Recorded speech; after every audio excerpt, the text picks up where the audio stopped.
నమస్తే, నా పేరు నందగిరి సతీష్, జనసేన పార్టీ కుత్బుల్లాపూర్ నియోజకవర్గం ఇన్ఛార్జ్. ఈరోజు మీ ముందుకు రావడానికి కారణం ఏంటంటే, భారతదేశాన్ని 7 దశాబ్దాలుగా పాలించిన కాంగ్రెస్ పార్టీ నాయకులు తెలంగాణలో ప్రభుత్వం వచ్చిన తర్వాత కొంచెం ఎక్కువగా మాట్లాడుతున్న సందర్భం చూస్తూనే ఉన్నాం మనం. గత 10 రోజుల క్రితం కోనసీమ జిల్లానైనటువంటి రాజోల్లో పవన్ కళ్యాణ్ గారి పర్యటన సందర్భంగా ఆయన వెళ్లిన టైంలో కొన్ని మాటలు సందర్భానుసారం కొన్ని మాటలు మాట్లాడిండు. దాన్ని లోకల్ తెలంగాణ కాంగ్రెస్ నాయకులు చాలా మంది వక్రీకరించిన సందర్భాలు మనం చూస్తా ఉన్నాం. అందులో ముఖ్యంగా ఈ అనిరుద్ రెడ్డి, అద్దంకి దయాకర్, మహేష్ కుమార్ గౌడ్, పొన్నం ప్రభాకర్ గౌడ్, కోమటిరెడ్డి వెంకటరెడ్డి, బల్మూరి వెంకటేశ్వరరావు, ఇంకా చాలా మంది ఉన్నారు కాంగ్రెస్ వాళ్ళు, చిన్న చిత్త, సిపిఐ చికెన్ నారాయణ. ఇట్లా మా నాయకుల గురించి మాట్లాడే ముందు మీ 6 గ్యారంటీలు ఏమైనా అనేది ఒకసారి ఆలోచించుకోవాల్సిందిగా ఈ సందర్భంగా నేను తెలియజేస్తాను. అనిరుద్ రెడ్డి జడ్చర్ల ఎమ్మెల్యే గెలిచిన తర్వాత విలాసవంతమైన జీవితాన్ని గడుపుతూ రాజకీయంగా పబ్బం గడుపుతా ఉన్నాడు తప్ప జడ్చర్ల ప్రజలకు ఆయన చేసింది ఏం లేదు. ఇక రెండో వ్యక్తి అద్దంకి దయాకర్, బాబా అంటారు చూడు, అట్లా అడుక్కున్న ఎమ్మెల్సీ అది. ఆ ఎమ్మెల్సీ ఇతను కూడా పవన్ అన్న గురించి మాట్లాడబట్టే, పాకిస్తాన్ ని ప్రేమిస్తా అన్నోడికి భారతదేశాన్ని ప్రాణం కంటే ఎక్కువ చూసుకున్న పవన్ అన్నకి ఎంత తేడా ఉందో ఒకసారి మీరు ఆలోచించాలి. అలాంటి నాయకులు కూడా భారతమాత ముద్దుబిడ్డ అయినటువంటి పవన్ కళ్యాణ్ గారి గురించి మాట్లాడడం సిగ్గుచేటు. మహేష్ కుమార్ గౌడ్, ఇతను పిసిసి ప్రెసిడెంట్ అబ్బా తెలంగాణలో. ఆ పదవి లేకపోతే ఆయన దేకెట్టోడు కూడా లేడు. కనీసం కాంగ్రెస్ వాళ్ళు కూడా అలాంటి ఇద్దరు వ్యక్తిగత చరిష్మాలు లేనోడు, ఆయన కూడా మాట్లాడుతున్నాడు. పొన్నం ప్రభాకర్ గౌడ్ పెద్ద మనిషి, మినిస్టర్. పవన్ అన్న వ్యాఖ్యల కంట బీజేపీ వాళ్ళు వచ్చి సమాధానం చెప్పాలంట, ఏపీ సీఎం చంద్రబాబు గారు వచ్చి సమాధానం చెప్పాలంట. ఏం చెప్పాలమ్మా నీకు? ఏం సమాధానం చెప్పాలి నీకు? నాకు అర్థం కాదు. ఉద్యమం టైంలో ఏదో అనుకోకుండా ఒక పెప్పర్ స్ప్రే పడ్డది, దాంతో నువ్వు ఫేమస్ అయిపోయావు. ఆ ఎంపీగా అట్లా కొన్ని రోజులు కాలం గడిచింది. తర్వాత బండి సంజయ్ దెబ్బకి మా కూటమి బీజేపీ నాయకుడు, కరీంనగర్ పార్లమెంటు సభ్యుడు బండి సంజయ్ గారి దెబ్బకి కరీంనగర్ లోకల్లో గెలవని ఫిక్స్ అయిపోయి పక్కన ఉస్నాబాద్ పోయి ఏదో అట్లా గెలిచి మినిస్టర్ అయినావు. నీ శాఖలున్న లొసుగులు సమస్యలు ముందు వాటి మీద ఫోకస్ చేయి, ఆ తర్వాత మా నాయకుని అందుకు గాని.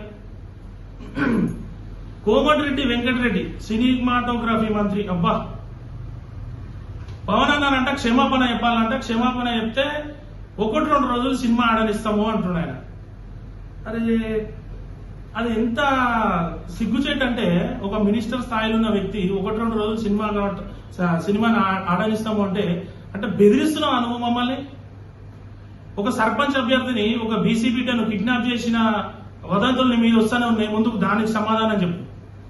బీసీలను అడగదొక్కుతున్నావు, నల్గొండ జిల్లాలో వేరే వాళ్ళని ఎవరిని ఎదగనిస్తలేవు అని చెప్పేసి చాలా టాక్ ఉంది. ఇంకా ముఖ్యంగా పవన్ అభిమానులు కావచ్చు, జనసేన పార్టీ కార్యకర్తలు కావచ్చు, ముఖ్య విషయం ఏంటంటే, గతంలో ఉద్యమం టైంలో పీఆర్పీ ముందు కానీ పీఆర్పీ సమయంలో అనుకుంటా పవన్ కళ్యాణ్ గారు నల్గొండ జిల్లాలో ఫ్లోరైడ్ సమస్య చాలా ఘోరంగా ఉంది, వాళ్ళకి ఏదైనా సాయం చేద్దామని చెప్పేసి వ్యక్తిగత తన సొంత డబ్బులతో బోరేపిద్దామనే ఆలోచనతో ముందుకెళ్తుంటే స్థానికంగా అడ్డుకున్న కాంగ్రెస్ నాయకులు ఎవరు? మీరని నేను అంటలేను, ఎవరు? ఇంకోటి వాకిటి శ్రీహరి, చామల కిరణ్ కుమార్ రెడ్డి గారు, వీళ్ళకు దిక్కుదయలేదు కాంగ్రెస్ పార్టీలో. కనీసం ఎవరు పట్టించుకున్నట్టు లేడు. సందర్భం వచ్చింది కదా అని ఏదో ఒకటి అనుడు, మళ్ళా మాయమోడు, మళ్ళా కనిపించకపోడు. వీళ్ళు ఎవ్వరు కూడా పబ్లిక్ సమస్యల మీద మాత్రం ఒక్కడు మాట్లాడు. 6 గ్యారంటీలు లేవు, 420 హామీలు లేవు, అన్ని వీకినాయి. తెలంగాణ ప్రశాంతంగా ఉన్న తెలంగాణని రోడ్డు మీద తెచ్చి కూర్చోబెట్టారు. అప్పు ఉడతలేదు అంటాడు పెద్ద మనిషి.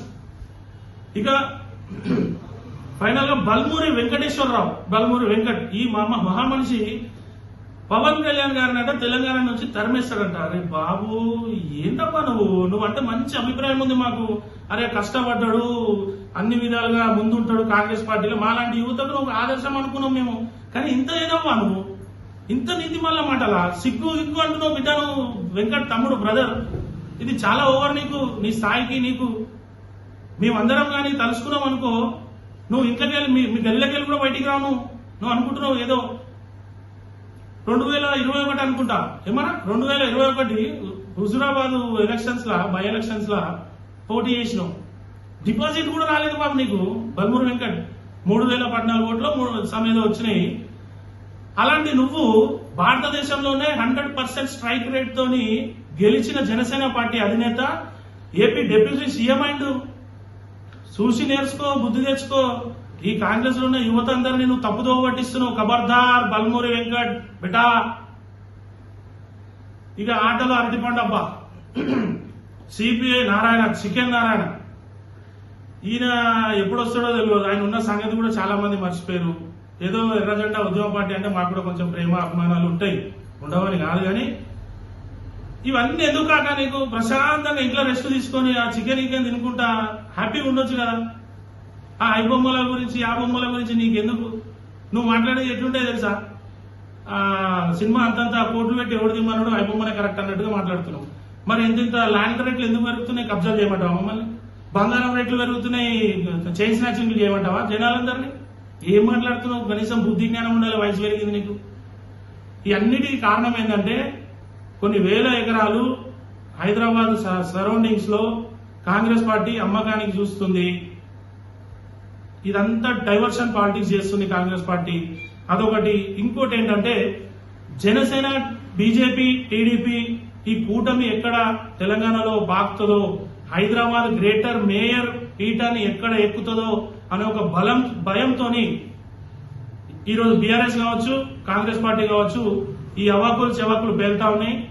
మరోసారి ఎవరైనా సరే కాంగ్రెస్ పార్టీ నాయకులు కావచ్చు, బీఆర్ఎస్ కావచ్చు, ఆ పనికి మళ్ళా ఏపీ, ఆ వైసీపీ కావచ్చు, ఆడ ఎవడన్నా కానీ నోటికి ఏదొస్తే అది మాట్లాడితే బిడ్డ ఖబర్దార్ అని చెప్తా ఉన్నా. నేను తెలంగాణ నుంచి ఒక ఉద్యమకారుడిగా, ఒక పవన్ అన్న అభిమానిగా, ఒక జనసేన పార్టీ కార్యకర్తగా, ఒక కుత్బుల్లాపూర్ నియోజకవర్గం నాయకుడిగా చెప్తా ఉన్నా.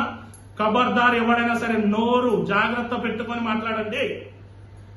ముందు మీ ప్రజా సమస్యల మీద పోరాటం చేయండి.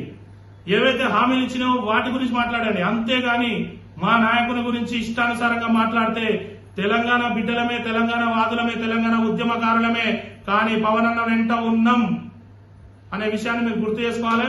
ఖబర్దార్ అని హెచ్చరిస్తూ మరోసారి ఇలాంటివి మాట్లాడొద్దని కాంగ్రెస్ నాయకులకు, బీఆర్ఎస్ వాళ్లకు ప్రతి ఒక్కరికి తెలియజేస్తున్నా. ఇదే విధంగా మీరు ఇట్లనే కంటిన్యూ అయితే మాత్రం రాబోయే రోజుల్లో తీవ్ర పరిణామాలు ఎదుర్కోవాల్సి వస్తుంది అని చెప్పి హెచ్చరిస్తున్నాను. ముఖ్యంగా హిందూ దేవుళ్ళ గురించి ముఖ్యమంత్రి చాలా తప్పు మాట్లాడిండు. దాన్ని కూడా వ్యాఖ్యలు వెనక్కి తీసుకోవాలి. కాంగ్రెస్ పార్టీ 100 కోట్ల హిందువులకి క్షమాపణ చెప్పాలని డిమాండ్ చేస్తూ సెలవు తీసుకుంటున్నాను. జై తెలంగాణ, జై జనసేన, జై హింద్.